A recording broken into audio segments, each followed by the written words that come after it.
After pandemic ay ngayon nga lang uli kami magta-travel outside the country. So eto na, nagpa-park na kami and then nagbayad na kami ng travel tax.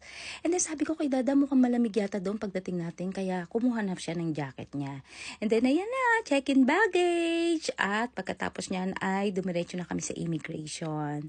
So eto na, tapos na kami sa immigration and pupunta na kami sa assigned gate sa amin. So sabi ni Dada, mag-dinner daw muna kami para busog na daw kami pagdating doon. And then ayan na, boarding na.